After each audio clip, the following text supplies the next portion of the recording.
사무엘상 24장 11절 한 절 말씀을 같이 읽겠습니다. 네, 우리 11절 말씀 같이 읽습니다. 시작. 내 아버지여 보소서, 내 손에 있는 왕의 옷자락을 보소서.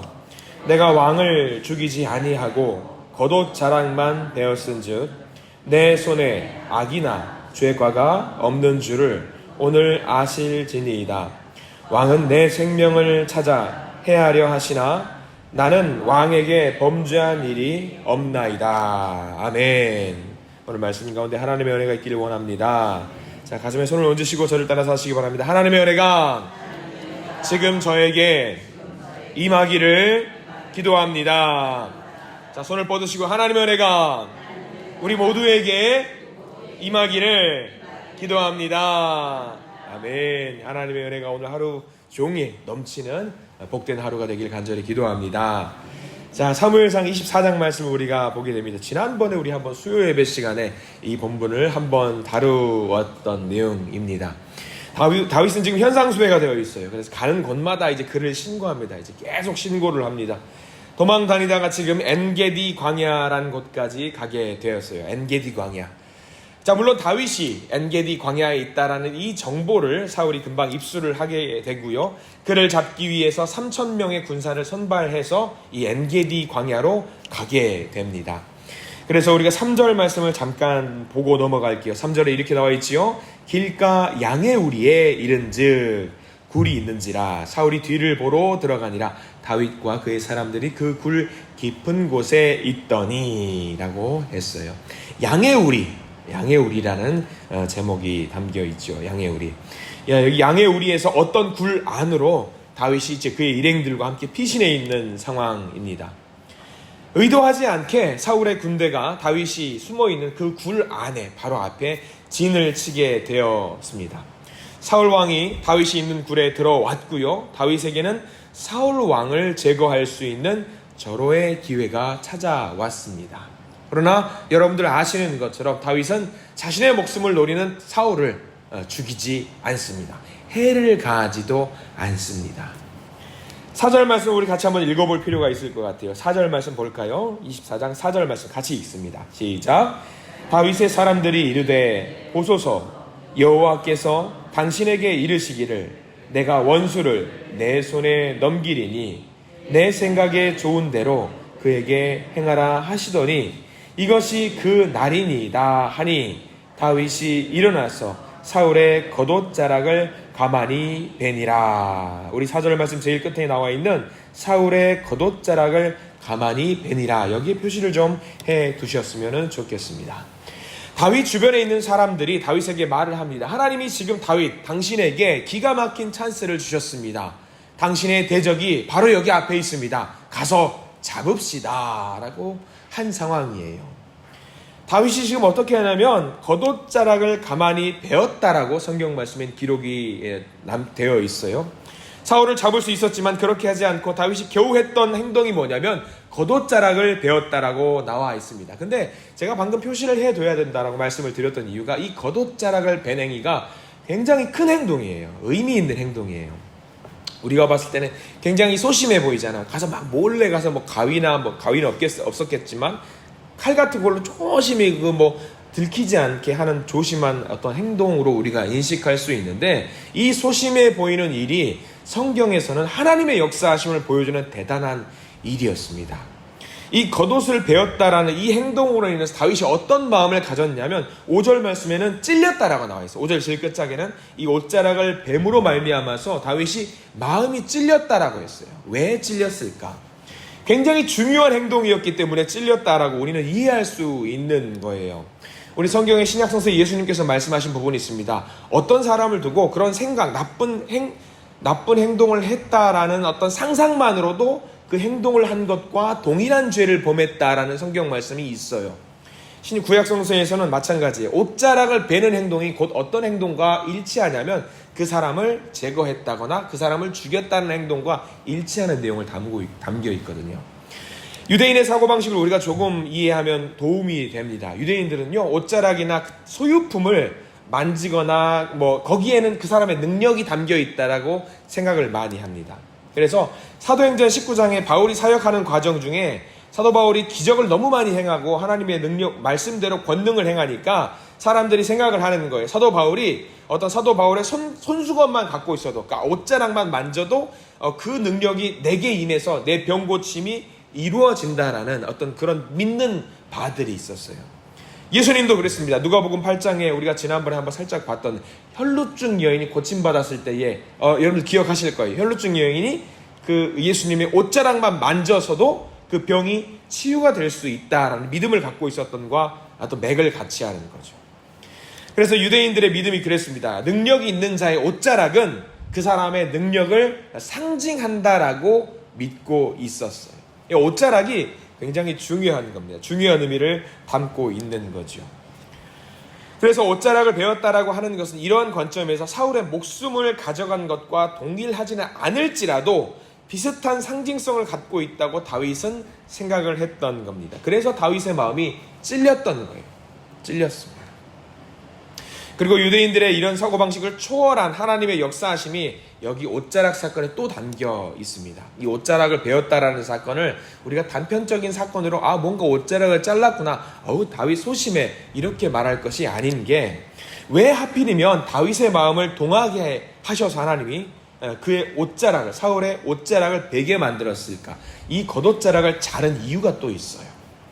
우리가 우리 사무엘상 24장을 보고 있지만 나중에 혹시 살펴보실 기회가 있을 거예요. 여러분들 아시는 내용인데, 사무엘상 15장 말씀에 보면은 이제 사울 왕이 하나님의 명령을 받들어서 아말렉과 전투를 하는 장면이 나와요.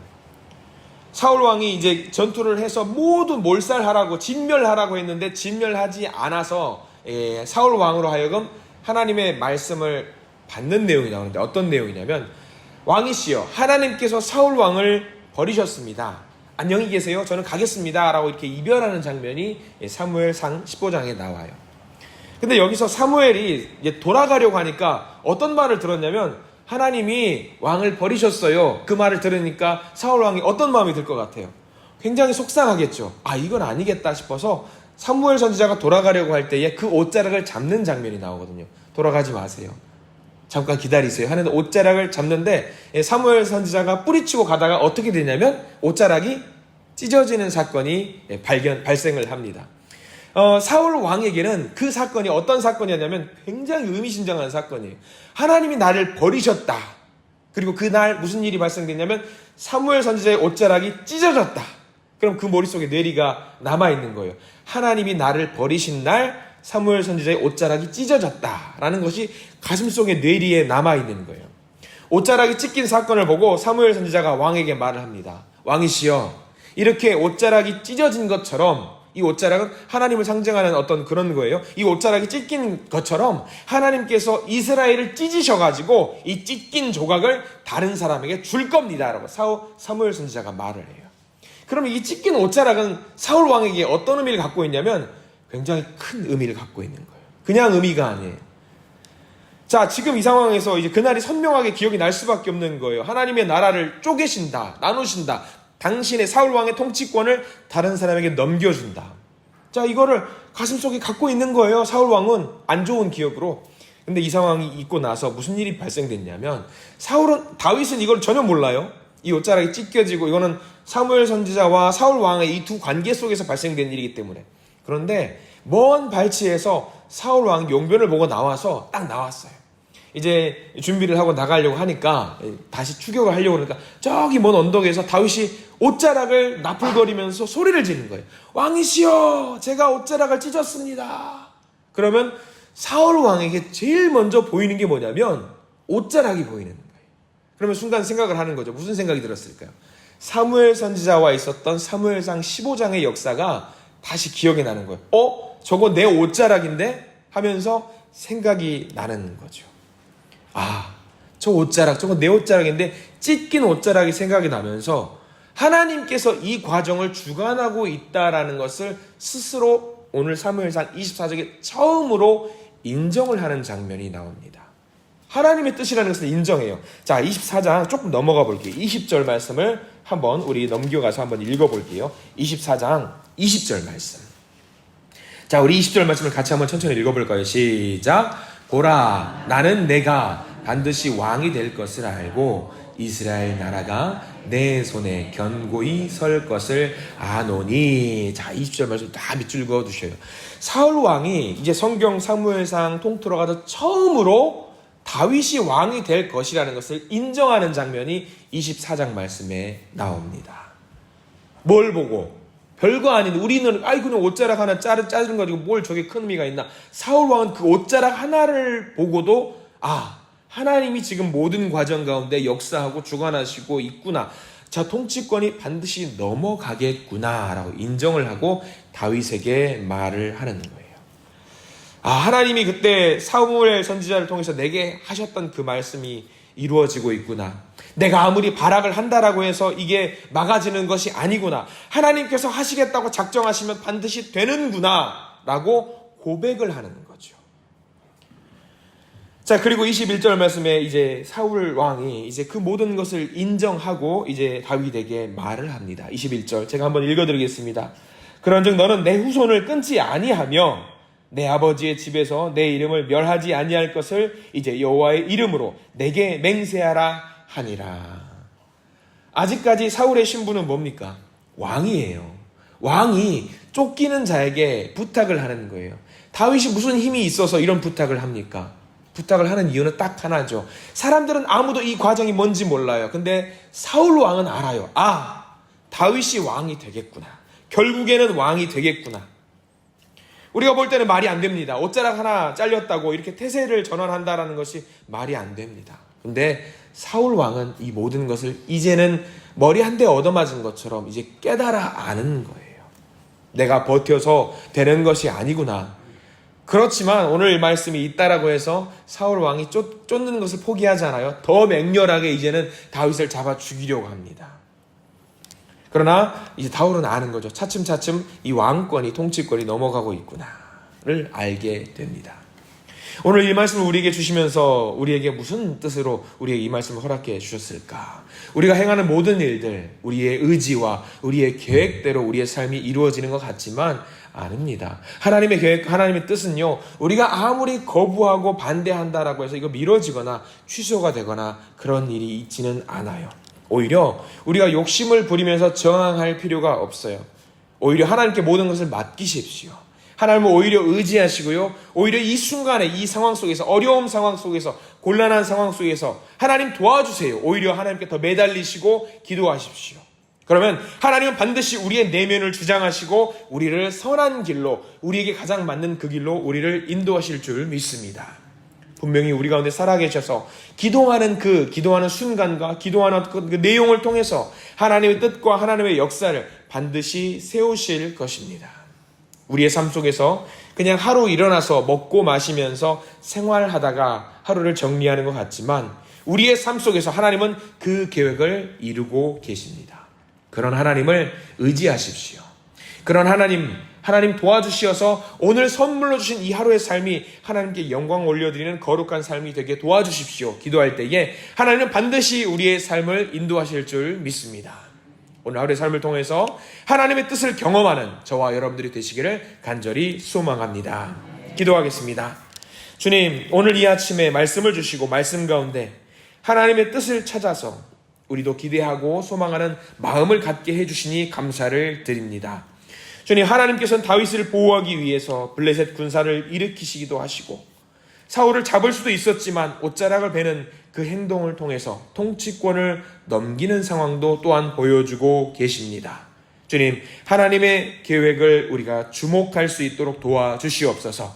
하나님의 뜻에 순종할 수 있도록 도와주시옵소서. 아무 생각 없이 흘러가는 것 같지만 여전히 하나님은 우리 가운데 살아계시고 우리 가운데 일하고 계십니다. 때로는 우리가 억울하고 분하고 허탈하고 돕는 이가 아무도 없는 것 같아서 마음이 아플 때가 있지만 그런 때에도 하나님은 하늘의 문을 여시고 우리를 바라보는 분임을 우리가 기억하게 해 주시옵소서. 지금 다윗처럼 우리가 답답할 때가 있습니다.